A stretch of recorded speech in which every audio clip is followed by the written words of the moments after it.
Good afternoon, ladies and gentlemen. Good evening, good morning. Today is an interesting day because for the first time in VOV podcast history, we doing it a little bit different. So if you're watching this on video right now, what you do realize is our guy, I'm gonna call you your first name if you okay, but then I'm gonna call you your Instagram name, all right? For sure. Cyrus, aka Hippie Supreme, is Yes. on the show, but he is on camera by himself. We doing this interview Vlad style, baby. I would say shout out to Vlad, but Vlad, you be doing some weird shit, brother. So you know what I'm saying? Let me say shout out to you for inspiring me to do a little bit of media, but we're gonna take the conversation a positive route. And with that being said, go ahead and introduce yourself to the people, my brother. You can talk to me, you can talk to the camera, you can run it however you want, brother. But let the people know who you is. All right, so my name's Cyrus, and I feel like I'm the best fashion designer, for real. So, but I'm cool though, you know what I'm saying? Like I'm one of the coolest people that you'll ever meet. But it's like, yeah, when it's time to shine, I'm definitely gonna show it. I love it. Well, we are welcoming onto the show the claim to fame best fashion designer in the country. You know, we're gonna go ahead and say the world right now. In the world. We're gonna say the world. Hey man, I ain't gonna lie to you, Cyrus. We had a few other fashion designers come on this show, so we might have some competition, but it's love though. It's love. For sure. But we might For have sure. some competition. But I'm excited to talk a little bit about your journey today, how you got into fashion, your interests, your inspirations, and I think the best way to start is kind of at the root. So, where did you grow up? And talk a little bit about how the environment, the city, the town, the neighborhood you grew up in kind of impacted who Cyrus is today as a grown adult. So like, I grew up here in Kansas City, mainly from like out south. So like, I got both of my parents in my life. So my parents are Blessings. married, and when I was young, my pops was like, my pops is a hard worker. You know what I'm saying? So like, when me and my siblings came along, my pops was like, cool, and I'm gonna teach y'all how to do this too. And my mom's, she's like kind of the same. You know what I'm saying? So, but growing up, we've stayed in the same area of the city. Like, it's wild. Like, when I tell you, my grandma's literally lived like right around the corner from us. Wow. It's like we stayed all in the one area from like the 60s to the 70s, 70s to the 60s, 60s to the 70s, like back and forth.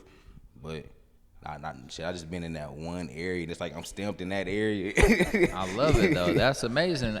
It's amazing Sure. in some ways, and sure, it could be a challenge in some and others. But from an amazing perspective, you have a community. You know what I'm saying? I'm sure you know a few of your neighbors. I'm All sure my when you walking neighbors. down the block, you probably know a few names. You know whose house that is, and I think that can bring back like this positive, nostalgic feeling as we get older and we walking through the neighborhood as a 20 or 30-year-old, and we're like, oh yeah, that used to be Bernice's house. That used to be, Dion's house. That used to be blah, blah, blah, and kind of brings back memories. Do you feel that way now? I know you say you guys are still in the same area, but when you going over to family's cribs and that part of town, are you ever just walking down like, damn, I remember I used to ride my bike right here? Talk a little bit about any nostalgic memories you have from the neighborhood growing up. Definitely, like, I've definitely seen the neighborhood change, like, from, it's this one house, like, probably like a few doors down from my mom's crib, and growing up, I've never seen nobody live there. It's kind of been, like, vacant, but now it's somebody doing reservations and everything, you know what I'm saying? Like, well, not reservations, but renovations. Yeah. Who's gonna let it slide? Trippy, you know what I'm saying? I'm like, see, look, I caught it. I'm like, hold on. Like, but yeah, so it's like, I've seen the neighborhood change, and it's more people working on it, and it's like a little community where like my mom's neighbor brought everybody like ring doorbell cameras, and they're like a whole little what is that, like neighborhood watch clean. yeah, you know what I'm saying, like a little neighborhood watch. They got their little group chats and everything, so I definitely be driving through like, damn, I remember when nobody lived in that house.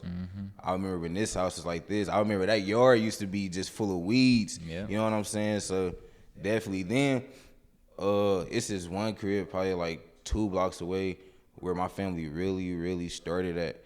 And I drive past it now, bro, and they're like somebody like tore the whole house down and rebuilt it. Yeah. You know what I'm saying? I'm like, damn, bro, I grew up in that house. Like, but that's like my childhood home. You know what I mean? So, for sure. Kind of hurt a little bit. Neighborhood different. I'm like, hold on, like.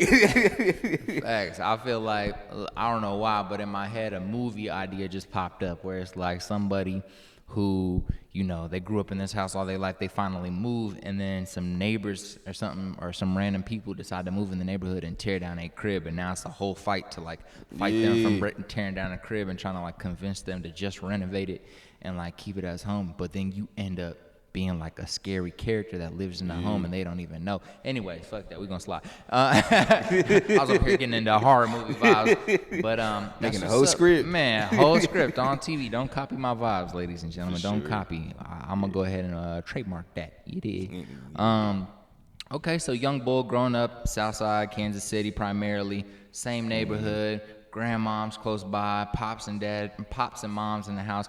What, if you don't mind me asking, what did pops do for work? Like you said, hard worker, mom's hard worker. Was there anything from their career past that kind of inspired you to maybe do the same work that they did? Like, how did you end up going down the creative path? Or was mom and pops creative themselves and that kind of inspired those juices? Talk about that a little bit. So, like, my pops, bro, there's nothing that he can't do.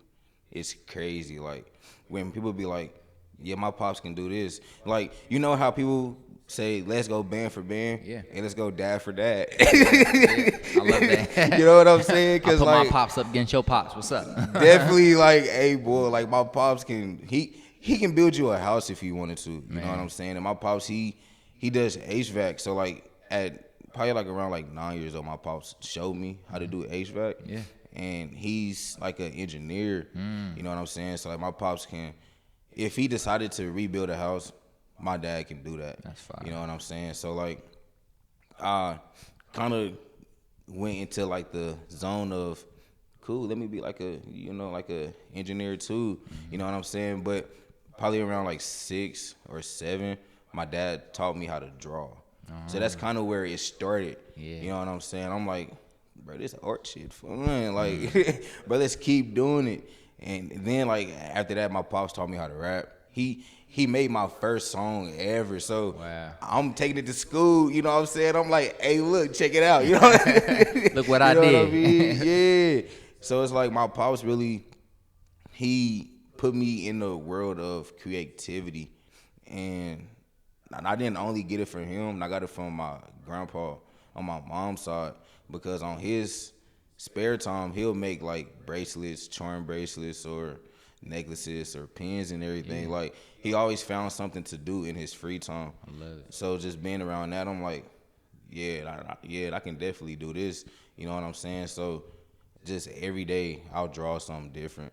You know what I mean? And then my mom, she's more of like, hey, you need to get up and take care of this. You know what I'm saying? Yeah. And my pops is too. Like, they both just like that. But my mom, she gonna definitely get it done. Right. You know what I'm saying? And my pops, he's gonna get it done too, but he has a million things on his plate.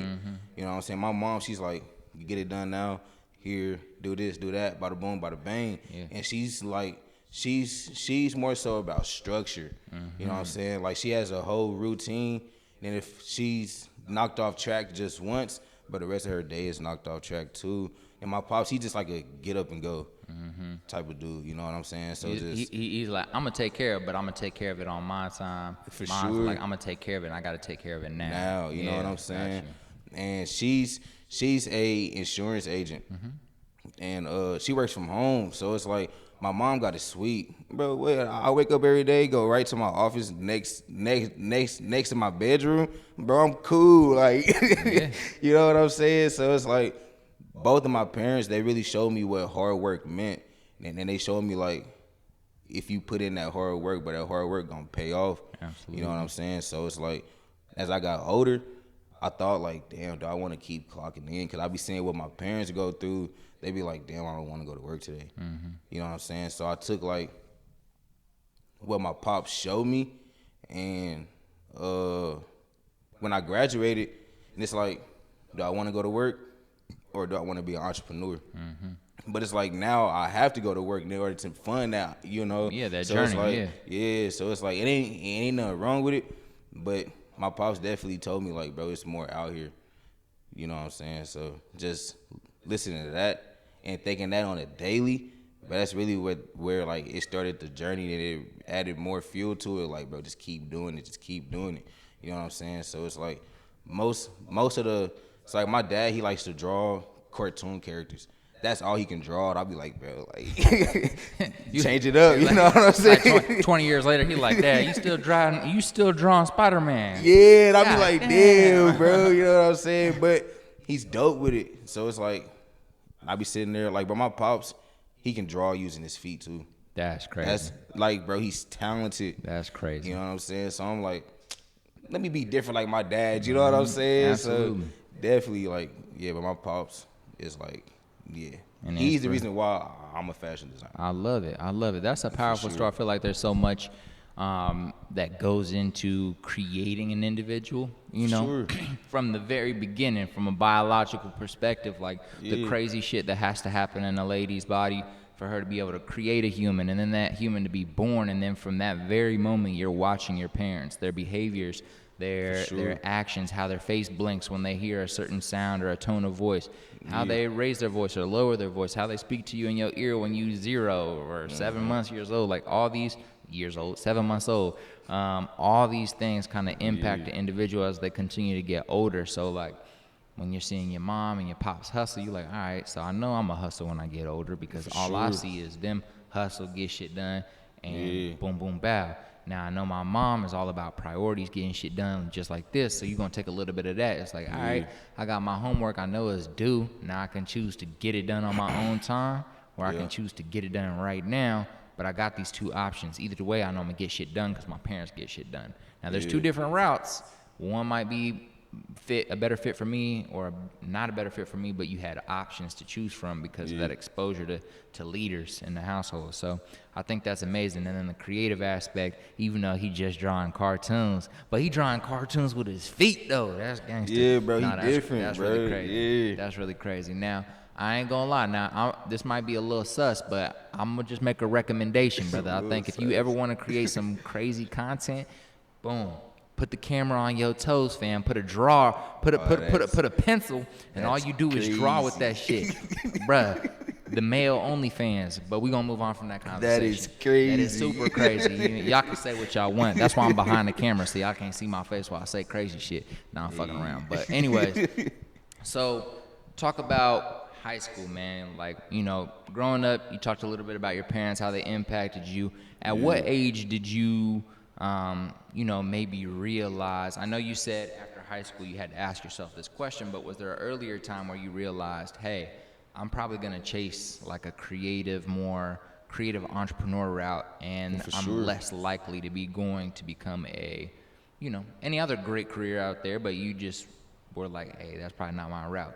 Was there a moment? Was it like 8th grade? Was it not until senior year when you graduated? Was it like when you was 6, you like, hell no, I ain't never about to go work no job. I'm about to create a job for myself, but I ain't about to go work no job. So talk to me a little bit about when entrepreneurship started getting put in front of your eyes as like a real thing. And let me double down a little bit more. What I mean by a real thing is, when did you start seeing content online around entrepreneurship and start understanding what it means to be somebody who owns their own business? Besides just saying that, like, when did you start to realize, oh, this happens? Did you ever have an uncle or anybody that was running and selling their own shit and you're like, oh, okay, this is possible? But yeah, just talk a little bit about how you were exposed to entrepreneurship and when you decided that that's probably gonna be the route you go down.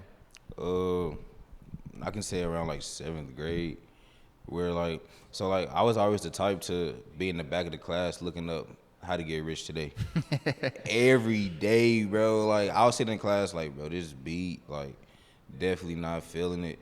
Then when I got to the age where my pops was like, yeah, it's time for you to get a job, I'm like, bro, what? Like I'm like, all right, cool, you know what I'm saying? But that's not what I want for sure. So it's like around that age, it's like when I told myself like, nah, bro, this is not it. That's when I went into like thinking of how can I use what I'm good at to really like be the type of lifestyle that I want to live. You know what I'm saying? Like everything that I'm living now, I kind of told myself this is how it's gonna be when I was in 7th grade for sure. So it's like I would definitely get on YouTube every day, like, how do people get rich today? You know what I'm saying? And that's when I started to learn about entrepreneurs. It's like nobody really showed me that. I had to go find it on my own. Then it's like when I started to draw interest to it, that's when everything started to flood in. I'm like, I bet. Yeah. You know what I'm saying? So like I had went to Paseo and then that's school for the arts. And I went there for like technical theater, but I would always like leave class to go to the fashion room, like all the time. And then I kind of built that relationship with the fashion teacher. And I think her name was like Miss Lucas, and she was basically showing me like, bro, this is easy.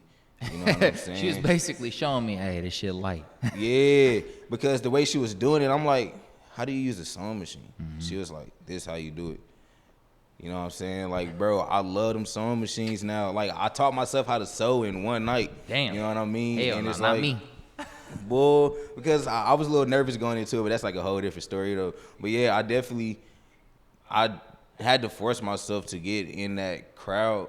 So around that age, we had a brand named who had dropped the brand? Now yeah, he has Leewood Studios. Yes, sir. People don't know that Acid Luxury back in the day. That was you know the what shit. I'm saying? That was for that sure. shit. So when I Absolutely. picked up on that, I'm like, hold on, you from my city and you got a fashion brand, like, and it's hard, like, and I'm like, bro, how are you doing this? Then I started seeing them on more like interviews, like, and in the newspaper and shit like that. So just reading up on how he got into it, and I'm like, bro, this is just like Miss Lucas was saying, bro, this is easy. You know what I'm saying? So that's when I was like, all right, bet.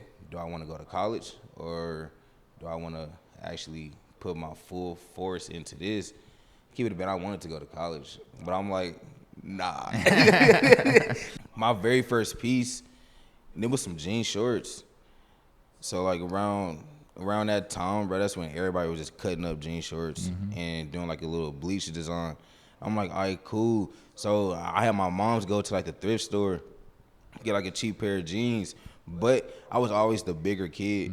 So like my mom's was shopping like the fat kid section. You know what I'm saying? Or the big and tall. I'm like, damn, like this is crazy. Nah, what's crazy is you didn't even say big and tall first. How you going? The fat You kid said the fat section. kid section. So like, That's yeah. crazy. Like, I remember it like it was yesterday, bro. Mom's handed me them jeans, and I just cut the legs off. Cut them in the shorts. And I'm like, nah, I got to come different, bro. I got to do something different. And I had to do some bleach on them. I'm like, cool. I ain't know what I was doing. Bro, the next day, I went to school smelling like a straight bottle of bleach. But I thought I was the freshest one. I'm like, bro, I made these. Like, I'm wearing what I made. Yeah. You know what I'm saying? And after that, so I was just cutting up everything. So I really got into fashion by making jeans. Like, I've been making jeans for 10 years now, bro. And around that time, I didn't know how to use a sewing machine. So, like, my pants was huge.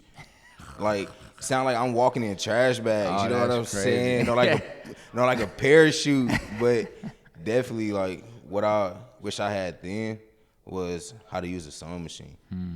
For real. Like, I don't care how big the sewing machine was, as long as I knew that I can get on and just sew something together or taper something. Because I would always ask my friends, like, bro, how y'all tapering y'all jeans and everything? Like, how y'all changing the fit on them? They would just tell me, like, bro, just get a sewing machine. Wouldn't show me how to, you know what I'm saying? But they'll always be like, bro, just get a sewing machine. So it's like that sewing machine played a big part. But around that time, I was just cutting up jeans, putting holes in the jeans, making them look like acid wash or something like that. I was really on jeans heavy. I didn't start making shirts till like 2019. Wow, so fairly recent. Yeah. So what year or how old were you when you got your sewing machine, your first sewing machine? It's crazy. So I'm 23 now. I didn't get my first sewing machine till like 2021. Damn, so 3 years ago or so. About like when you was like 20 or 21. Yeah. So is that when you mentioned you had taught yourself how to sew? Is that when you started teaching yourself how to sew? Yeah. Gotcha. So like, what's crazy is I had to force myself to learn how to use my sewing machine. I went and got a sewing machine. It was sitting in a box for a month. And on that night, I got into a heated argument with my ex, bro. Like, bad. So I called my mom's like, yo, I need to leave the crib. Like, let me come to your house for like a few days.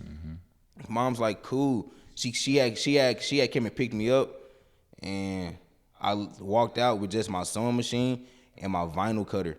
She was like, you ain't gonna bring no clothes with you?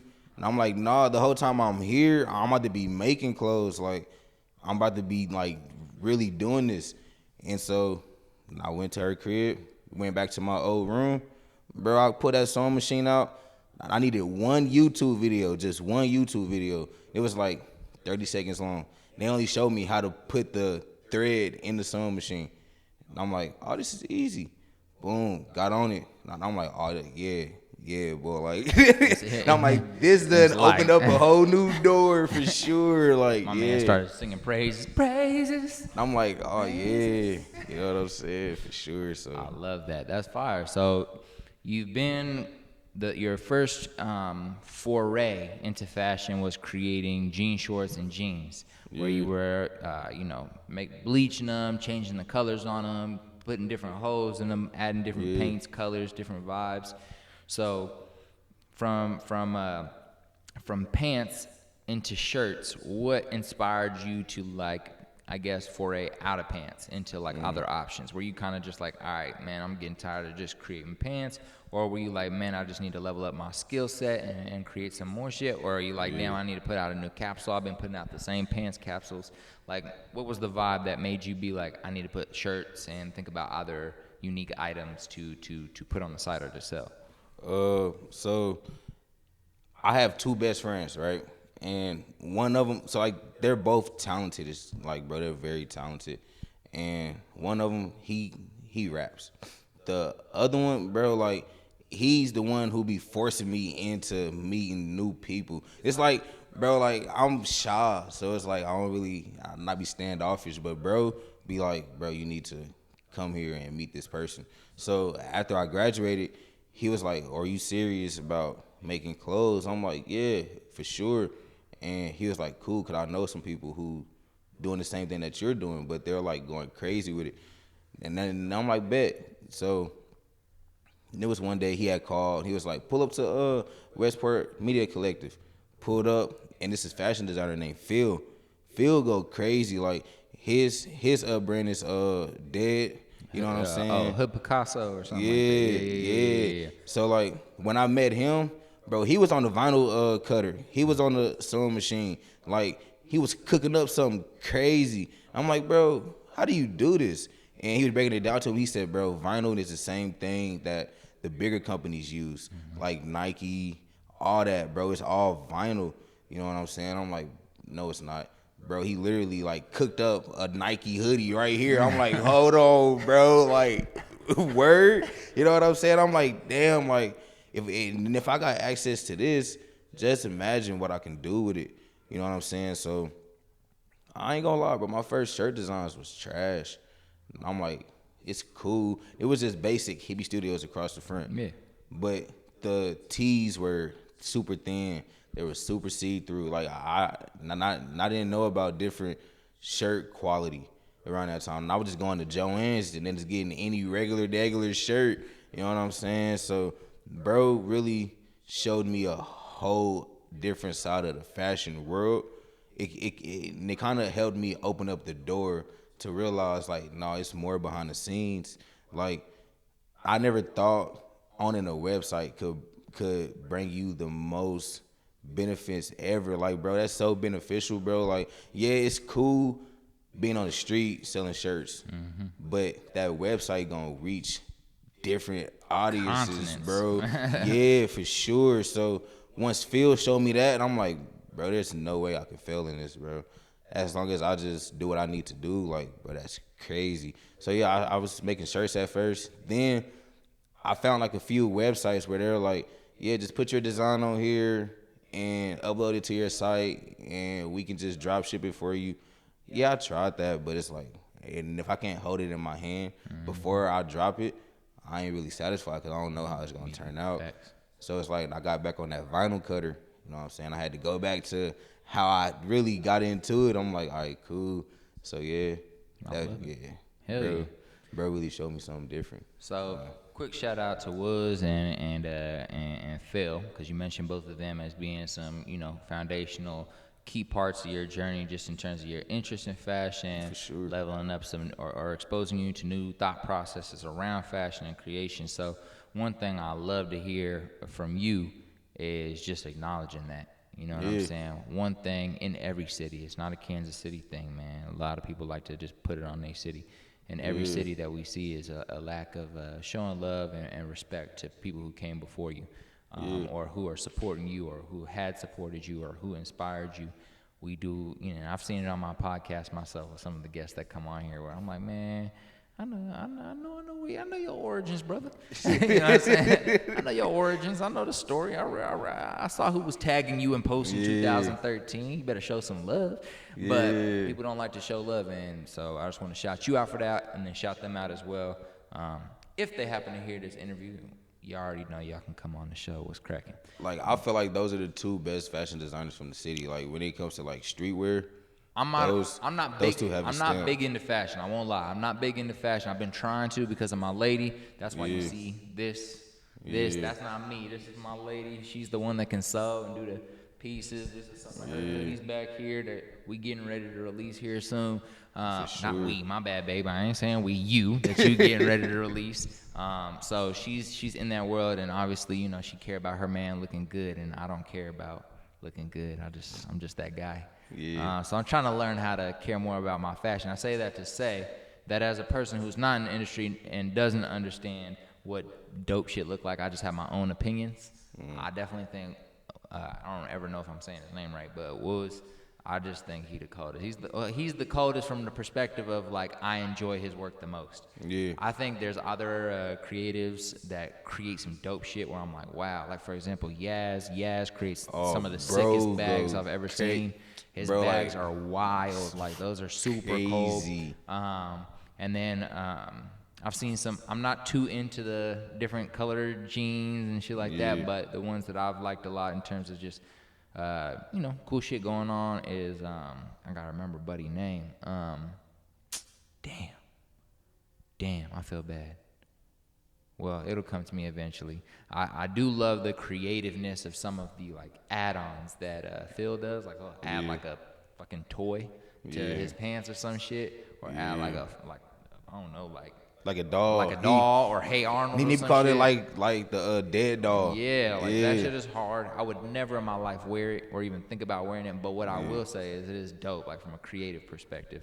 But in terms of, I would rock it, and I love what he's doing, and I've loved it since Acid Luxury was. I've been following his story for a while, so he got some dope shit going on. But I'm excited to just continue to see the community of fashion creators and just people in the industry here continue to grow. I would love to see, like, all of you guys. Like, I know there's more than, like, the people I know, but maybe it might have to be something I put together just because of the people that I appreciate and respect in the fashion industry. Bring y'all all one place and just sell that hoe out. Have, like, some artists come through. Everybody got tables, just a whole ass vibe.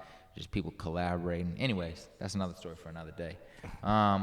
So I'm gonna jump into one of my questions for you today, and one of my questions is, how do you balance creativity and practicality when designing fashion pieces that push boundaries but are still wearable for everyday individuals? And the reason that I chose this question to ask you right now is because of what I was just saying. As a personal individual, I might look at something and be like, that's dope, but that's too crazy. I would never wear that. You know what I'm saying? Yeah. For me, and I know some people still buy that shit, but, like, how do you think about that when you're about to create a piece? Have you ever thought about creating a fucking skirt or some shit for men? You know what I'm saying? Like, where you're pushing boundaries and you're like, ooh, the community might not like this, but I want to push the boundary as a fashion artist. How do you think about balancing, like, being practical, like, where a lot of people could wear this, but also still trying to push that creativity? So, like, what I normally do, so I try to base my designs around people that, well, not just people, but, like, what people can feel, you know what I'm saying? Like, what somebody can really relate to. So when I'm cooking something up, I'll really don't like showing my designs, bro. I hate showing them because it's like somebody can take it, for, like most deaf. So it's like I'm showing you behind the scenes. So what I normally tend to do, I got like a group of trusted people that I can trust with their word that won't really say like, yo, Cyrus about to drop this. And then I'll ask them like, how do you feel about this? You know what I'm saying? Like, give me your point of view on it so I can see if I need to step back in the lab and be like, no, I need to change this. You know what I'm saying? And if I kind of start out by saying like, do I want this to be a day-to-day type of design that like and if you get up in the morning, you got to go out, take the trash out, you're going to throw on this hoodie for sure. Yeah. Or do I want it to be like, nah, you can only wear this when you popping out, you know what I'm saying? Or on like some luxury type, or I want to get dressed with my lady or my dude, you know what I'm saying? So I kind of figure that out first, then I'll be like, how do you feel about this? So I get people's point of view. So most of my designs are based off of how people see it too, like, nah, I don't like this, change this, you know what I'm saying? So like, there was one time where recently I dropped like some cropped hoodies. Now this is where it got like different. So like I didn't know what measurements I wanted to go with. And I just went and got some blank hoodies, cut the bottoms off.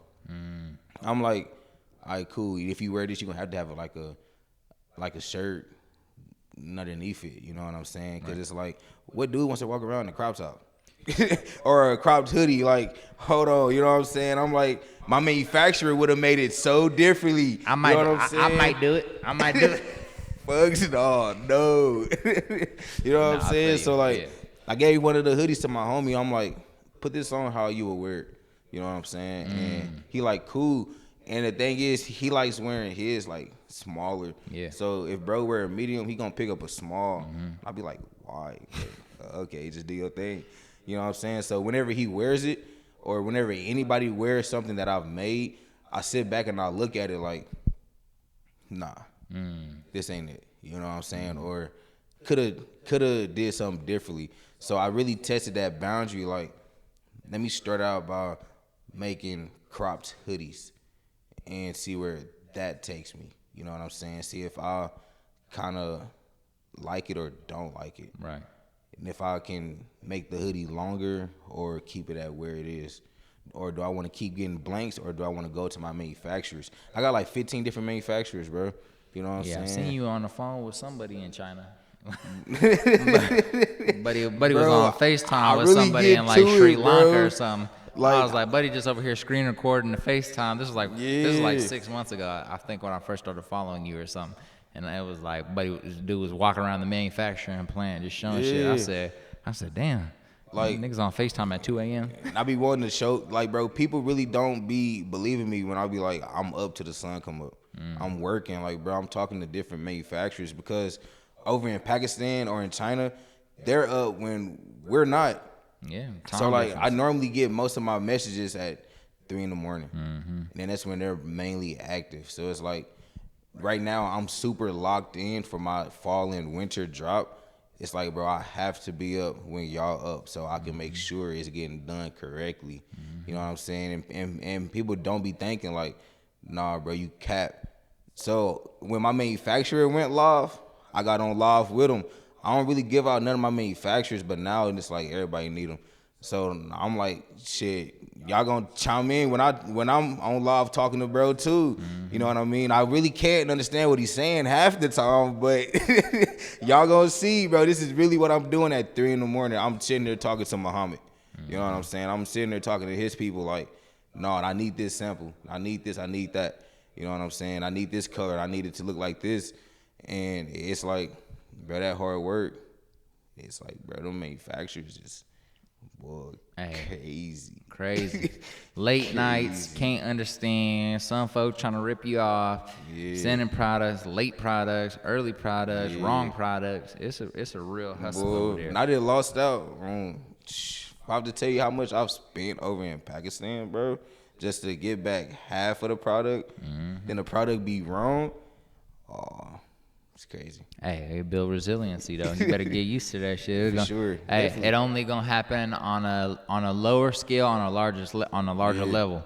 but that lower scale still gonna be hitting because you're gonna remember where you started out at. So when you're doing fucking 30,000 units and 5,000 of them come in wrong, even though you got 25,000 that's correct, you're gonna be like, fuck, that 5,000 hurt. I want to make some shoes so bad, but all manufacturers is like, no, you gotta have at least 100,000 pairs. At least 100,000 pairs. I'm like, yeah, I'm gonna holler at y'all. Oh, yeah, easy. I'm gonna holler at y'all on another day because y'all gonna send me 50,000 wrong and 50,000 good.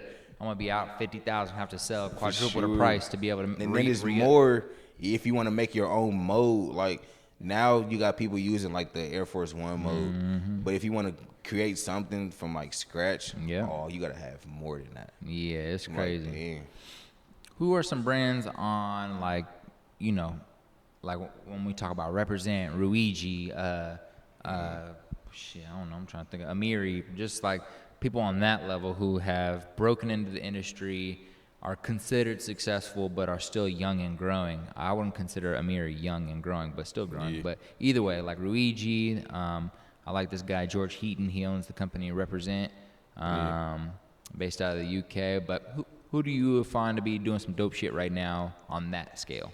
Bro, it's a lot. You got my boy Hollywood Shaq. Bro, he's going crazy, like, and he's based out of like, should I think it's Atlanta? Yeah, like he's really going crazy. And what's wild is, he gets on live every day, and he tells people like, if you want me to rate your brand, you know what I'm saying, then drop your brand in the comments. I was at work one day when I tapped into one of his lives on accident. And I'm like, shit, it won't hurt if I just mention mine. Yeah. You know what I'm saying? So I dropped my brand, and I told him, check out my page. And if you do, you do. If you don't, you don't. You know what I'm saying? And he was like, well, y'all basically know how this works. If it's trash, I ain't going to say nothing. I ain't even going to give you the time of day. But if I like it, you know what I'm saying, and I'm going to let you know. So he went on my page while he was on live. Like around this time, he had like 500 people on live, and I'm like, bro, this may make or break my brand. And so the first thing that he went to on my page was my jeans, and this is how I knew like I'm different when it comes to jeans, bro. The first thing that he went on, he was like, yeah, your hoodies is cool, like it ain't nothing wrong with your hoodies or your shirts, but your jeans, my boy, bro, he literally, like, he went to each pair of jeans that he liked, and he put it on live. Everybody in them comments was going crazy. That's crazy. I'm like, bro, he really just, like, it's like a shout-out for free, you know what I'm saying? That's free promo. And I'm like, bro, I'm going to take this and run with it, like, for sure. And he was like, bro, your jeans are so hard, I have to follow you. You know what I'm saying? So once he did that, I'm like, all right, cool. Bro really going off. I just found this new brand called You Love SK. Okay. He go crazy, and he's young, bro. He's like 22. Brand different is hard, you know what I'm saying? Then you got Isaiah Outsider. He go hard too. Like, bro, he tough. Like what is that font? It's like Y2K. He had went crazy with that font on a hoodie, blew it up. Who else go crazy? You got World Envision. I really like them because they really giving out a lot of gems. Yeah, that's who inspired me. I tried to start I don't got the shirt on right now. Yeah. I tried to start a brand under like the podcast guy. So I started, Voices of Value. So I started T-shirts, Voices of Value, with the Culture Talks across the front, because the Culture Talks is what their original name of the podcast was. And World Envision is one of those brands that I was like looking up to and watching their videos, watching their game, trying to get up on game for the T-shirts. But look, hey, I applaud all you folks in the fashion industry, because that shit ain't no joke, bro. Bro, it ain't no joke. There's just so much to understand, so much to learn. If you want it to be quality, it takes a time. You got to really be committed in case you have a big enough brand to just drop merch. But if you're trying to drop some like something like different brand, because there's like branded like capsules, collections that are fire, and then there's merch. You know what I'm saying? You can just drop some merch, and if you popping, you gonna get some money from it. But it don't mean you know designer or no fashion guy. You just drop some merch. It's like going to a Taylor Swift concert. You buy some T-shirts. They ain't gonna be the hardest T-shirts on earth, but they're gonna be definitely $75 a pop, and you're gonna pay for it because you respect the individual. For sure. So there's merch, and then there's your brand. And so I didn't want it to just be merch, you know what I'm saying? But then I realized how much extra work going into trying to turn it into like a fashion brand, and I just kind of put it off to the side. So that shit's sitting there in silence right now. But I was like, yeah, I ain't no fashion designer, so I'm gonna have to create a team, figure out another way around this shit. But nah, I just want to applaud y'all because I done, you know. Yeah, just some bullshit. Lost some money, buy a whole bunch of product. Niggas say that they can print this code like I wanted. They printed. That shit is trash. Crazy. I'm not trying to yell at these niggas. Then I accept it and I keep it rolling. And so it's definitely a hustle for sure. For like my winter collection, I've been working on my winter collection that I'm dropping this year. I've been working on that for 3 years now, bro. Wow. Yeah. Like, cause it's like I want that piece to be where people can be like, nah, he built this from scratch. Quality's great. Like, bro, my puffer jackets that I'm about to drop, and I've been saying this every year, my puffer jackets that I'm about to drop, bro, I've never seen nobody in the city do this. And it's like, I like puffers. When people ask, what is it? I just say, bro, you gotta wait and see. Like this one really gonna be the game changer. This is really gonna let the world know, like, bro, Hippie Studios ain't playing with y'all, bro. Like, he's coming crazy with it. You know what I'm saying? Like, now I'm letting people just have their fun in the fashion world, but behind the scenes, bro, this get difficult down to the stitching. Like, you got to know your different fabrics. You got to know your different stitching. You got to know different everything, bro. Like, and it's a fabric warehouse up north, and I had to go tap in with them because they got different qualities in there. They got everything that I didn't know of. I'm like, bro, this is what I want my tracksuits to feel like. You know what I'm saying? This is what I want this to feel like. I can come in here and, like, bro, they let me have access to the back. They don't let everybody walk back there. First day they met me, they was like, it's something about you. You need to come to the back. Bro, I walk to the back, it's like a kid in a candy store. Man. Brother, lady told me, like, the way your face just lit up when you walked back here, you know this is your world. Bro, I spent like 5 hours just walking around there looking at different fabric. I ain't even get nothing. I'm just sitting there looking around like, bro, this is crazy. You know what I'm saying? So yeah, bro, my winter collection about to It's gonna go crazy. It's about to go wild. You gonna be cold wearing some cold shit. You know what I'm saying? You know what I'm saying? You gonna be like, cold wearing some cold. Yeah. And we ain't talking ice wear. Nope. Nah, brother, I love it. As a fashion designer, this might be a question that you may have thought about and may have never thought about, and it's okay if you haven't thought about it, and it's okay if you have. You know, we respect honesty. It's all about. But anyways, sometimes I'll talk too much. Let me just ask the question. As a fashion designer, how do you approach sustainability and ethical practices within the fashion industry? Have you thought about this? And if so, what steps have you thought about or approached or had conversations about to kind of reduce the environmental impact? Now, again, may not be something you care about at this moment in your life or approached it, and that's fine. But I know that's a big thing in the fashion industry around right now, talking about like the environmental impact of like the closure people are creating, the factories and pollution and all this shit that's impacting like earth and health and wellness. And then, you know, we could get super deep, but we don't got to, but around just kids working in warehouses in certain countries and shit like that. So again, if you haven't thought about it, you know, it's all good. Be something that you move forward with. If you have, just what are some thoughts, or what have you done or thought about doing? Whenever I find a new manufacturer, so like overseas manufacturers are known to have kids in like a sweatshop, workshop. But the first thing that I do when I get a new manufacturer, I tell them, hey, we need to hop on a video call. You need to show me around your warehouse. Like, you need to let me know that y'all really in there like doing this. But if y'all got kids in here working like crazy, nah, bro, we not gonna do no business, bro. Cause it's like, let kids be kids, bro. Let them do what they do. So it's like, I definitely make sure the environment that my clothes is being made in, it's like up to par for how I want it to be. And it's getting so crazy to where I'm starting to look for manufacturing here in the States, bro. I heard that like, price tag is crazy in the States, though. Price tag is I heard that wow. shit is dumb. Bro, when I first got into fashion, I wanted some samples. I was looking at one of the it's like a manufacturer out in Los Angeles. I'm looking at them, but they told me like off rip you need to have at least 500 hoodies or shirts. You know what I'm saying? Like you need to come in here and spend some bread. And I'm like, oh, all right. He was like, oh, you know what I'm saying? I'm like, bro, I'm only 18. Like, I need help.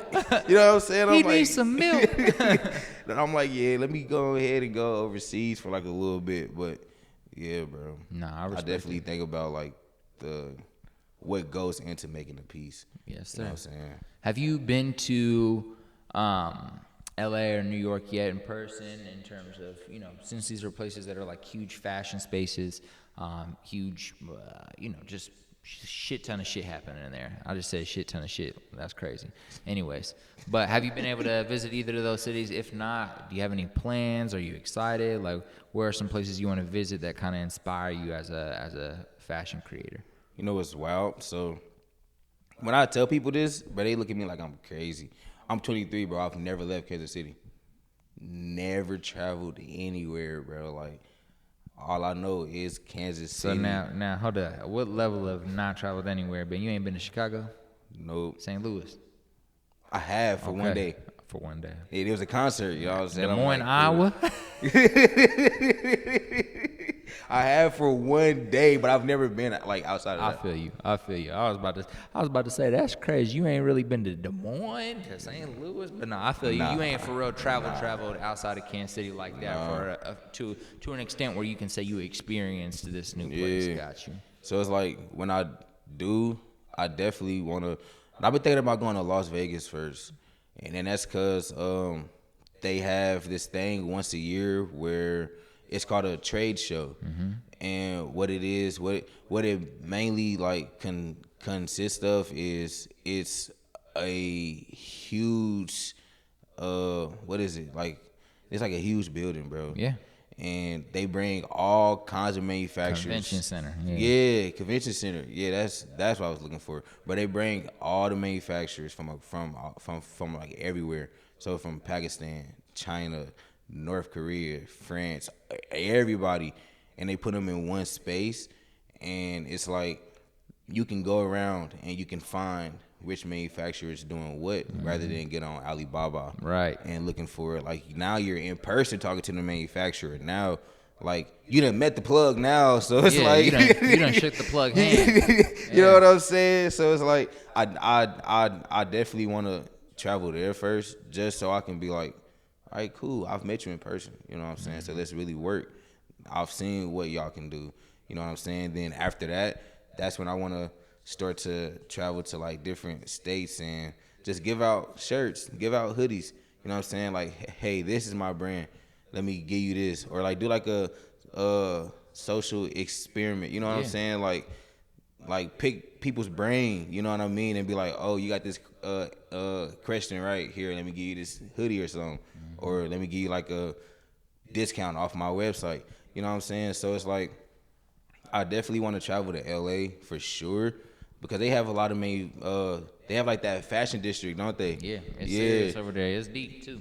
So I really want to just walk around there and see like what I can pick up on. That's how I know I'm not in the fashion industry, because every time I had to go to the fucking fashion district in LA, I'd be so mad. I'd have to walk with one of my friends because he had a fashion company. Yeah. And he'd be walking around there. He'd be trying to find some new people to print his shirts. And I'm like, bro, get me out of here, dog. Yeah. I'm trying to go home. I want to go home. I want to go to eat.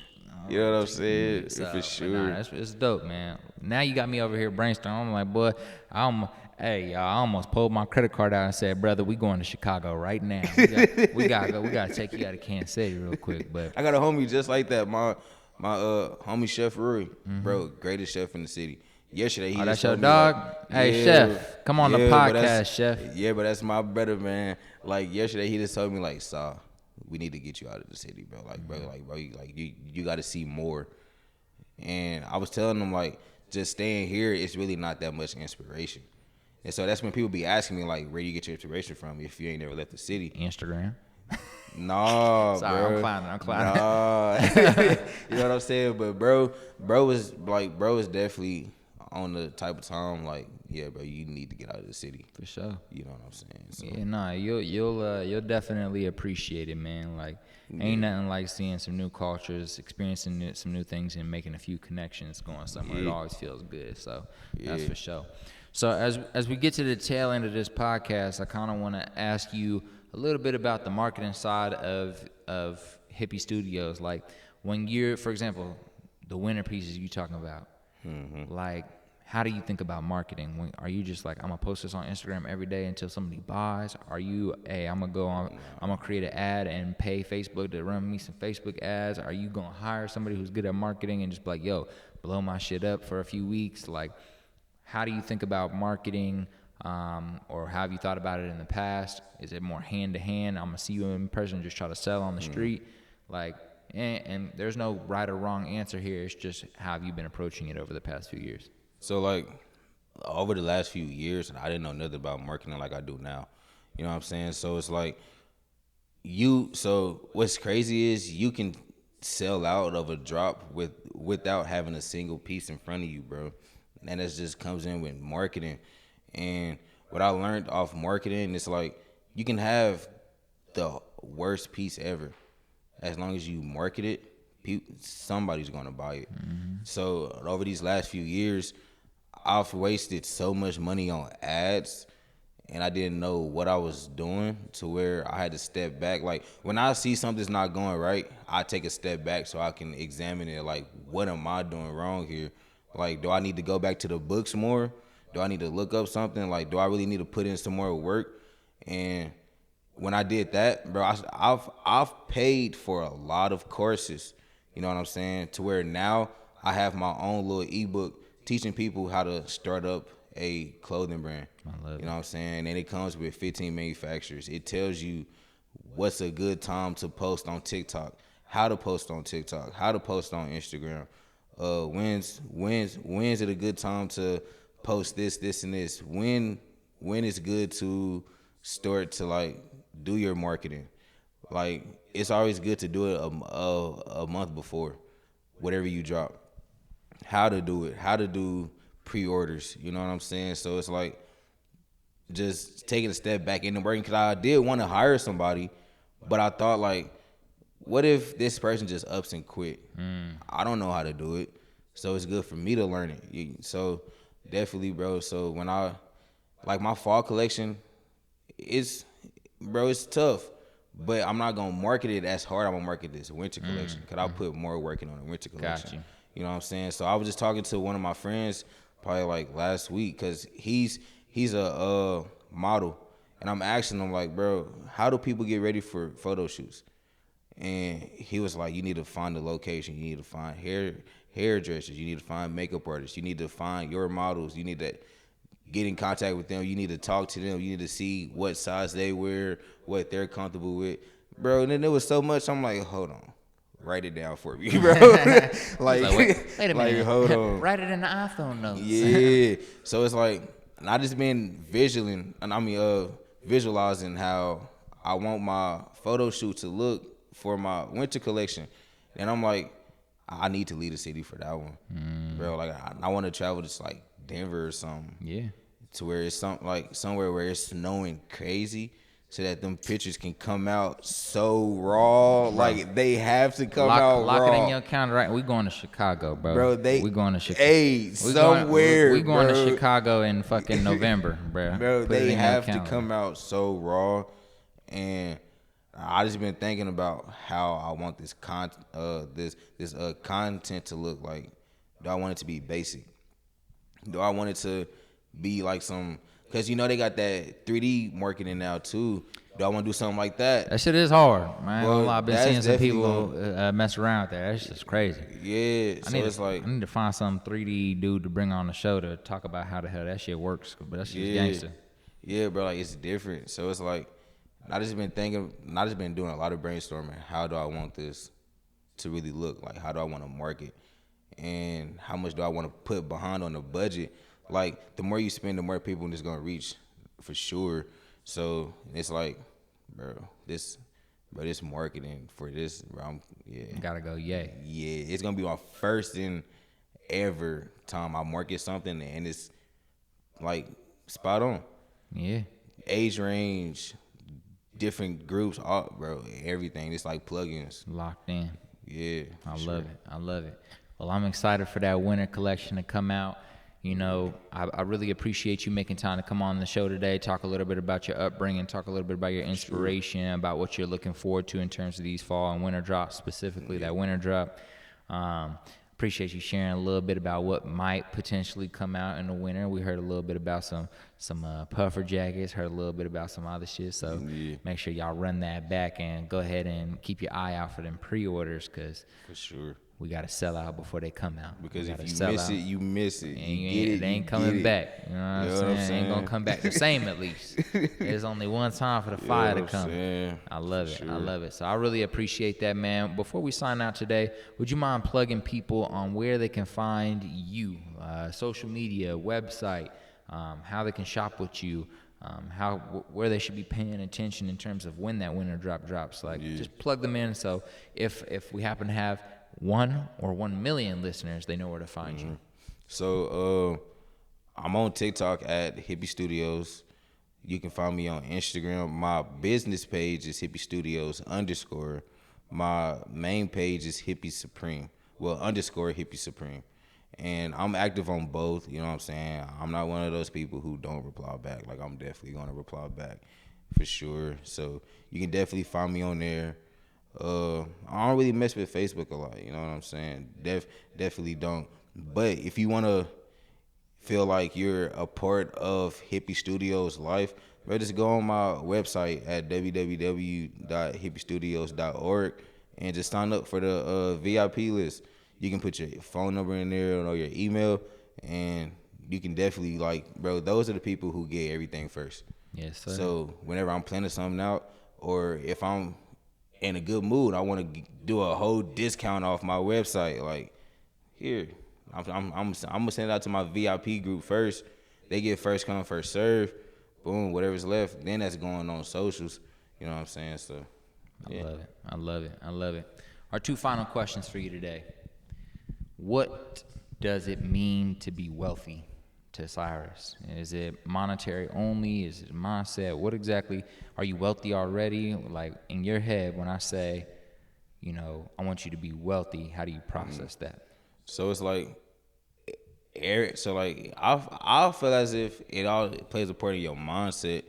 If your mindset's cool, because you can have all the money in the world, money's just it's just there, bro. It's really not like an actual thing. What's really gonna pay you is that knowledge. You know what I'm saying? Like, what I know how to do, people gonna pay for that. Like, I had to pay for what I wanted to learn, and I had to buy them courses. I had to buy all that. Just like the other day, somebody asked me, like, bro, can I buy what you know? Like, can you sell me your ebook or everything? Like, bro, can you sell me your manufacturing list? I had to put in work for that too. So, and it's like, but that knowledge is definitely, it plays a big part. And if your mind ain't right, then your pockets ain't right. And if your pockets ain't right, then you most definitely not right, bro. Like, then you're most definitely not right, bro. So you really gotta get your mental right. You really gotta get in that space where if you think it and you believe it, if you manifest that, it's definitely gonna happen. For sure. And I see it every day by the people that I surround myself by. Years ago, they were saying, I'm going to be like this in this such time type. You know what I'm saying? And I'm seeing it actually happen. So you really have to have that mindset of, this is it. This is me. This is exactly who I'm supposed to. Yes, sir. You know what I'm saying? About to start rapping. This is it. Real, you know what I'm saying? You know what I'm saying? High School Musical. Yeah, but yeah, definitely. Like, it starts with the mental. Get that mind right, your pocket's first. gonna be right. Yeah. Your pocket's right, you gonna be right. But if Yeah, your because I pockets read a ain't lot. right, you definitely not right. For sure. Like, bro, I pick up on books. Like, every time I'm in the mall, I'm getting a new book. I love it. They got to stop by Barnes and Noble. Right now, I'm reading 48 Laws of Power. Yes, sir. Good one. Good definitely choice. Gotta, I love it. like, bro, it changes your mental. Yes, sure. sir. So y'all make sure y'all tap in with that. A final question that we ask every podcast guest that comes on the show is, It's your last day on earth. You're 125 years old. You've lived a long life, sold all the clothes you wanted to, lived the life you wanted to, established wealth for your great-great-grandkids. You just did everything you wanted to do in this life. You praised God. You lived for God. You did everything you wanted to do. But it's your last day on earth. Your great-great-grandkids is sitting at your feet, and they look up to you, and they like, great-great-granddad, give me one piece of advice on how to live a good life. What you gonna say?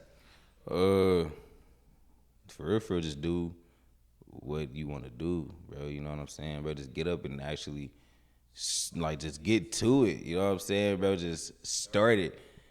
Like, if you come to me and be like, oh, I wish I can do this, do it.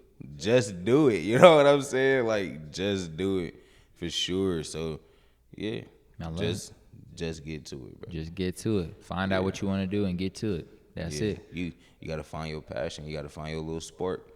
Yes, and sir. You got to get to it. The sport of life, ladies and gentlemen. This is the Voices of Value podcast. Finishing off with our interview with Cyrus Oliver, a.k.a. Hippie Supreme of Hippie Studios. Make sure y'all tap in. If you need to find the website, click the link below in the description. Tap in with our guy. That's the show. Peace.